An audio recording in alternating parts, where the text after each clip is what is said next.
Hey class, welcome back to Joe Teaches Real Estate. Today we'll be talking about preparing your home to list. And we're going to start this class a little differently, so let's take a look at 3 listing pictures.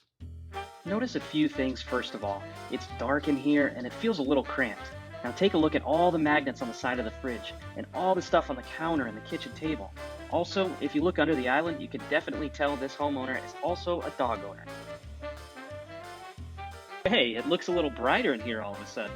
All the kitchen clutter has been removed and I really like the flowers added to the table and the fruit on the island, but it still feels a little cramped. Now we're talking. Clutter is gone, light is much better, and the room looks so much bigger. It doesn't take Chip and Joanna Gaines to tell you that picture 3 was objectively the best one. I mean, if that were your kitchen and your house on the market, I think it's pretty clear which photo you'd choose to be published. So let's talk about 3 key steps in preparing your house to list and how those 3 pictures captured them. Step 1, clean and declutter. Now, this one sounds obvious, but so many people miss it. As far as decluttering goes, keeping stuff off of tabletops, countertops, and surfaces is the name of the game. Think back to the fridge magnets and the breakfast stuff sitting on the table in picture number 1. Now, I love fridge magnets as much as the next guy, but it's probably a good idea to take those things down and box them up. You'll be moving soon anyway, so you might as well get a head start on packing. Step 2, staging. Now, a lot of people think staging is just new furniture.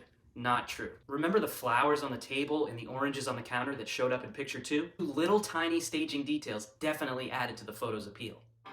You don't have to go all out, but even a little can go a long way. Data from the NAR showed that staging to some degree does impact buyers. Like I said, maybe you don't want someone moving a whole living room suite in, but some flowers on a clean table are an easy compromise to make your house more attractive to a wider pool of buyers. The general rule of thumb is making things neutral yet attractive, so buyers can envision their lives in this house. Think back to the pictures now. Decluttering and staging account for the differences between these 2 pictures.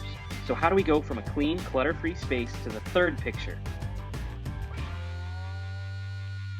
The answer is the 3rd step in preparing your house to list. Get a professional photographer. Now, I always pay for professional photos for each one of my seller clients, and I have a great photographer I work with because it's that important. A good photo makes your listing irresistible. I don't care how awesome the new iPhone camera is.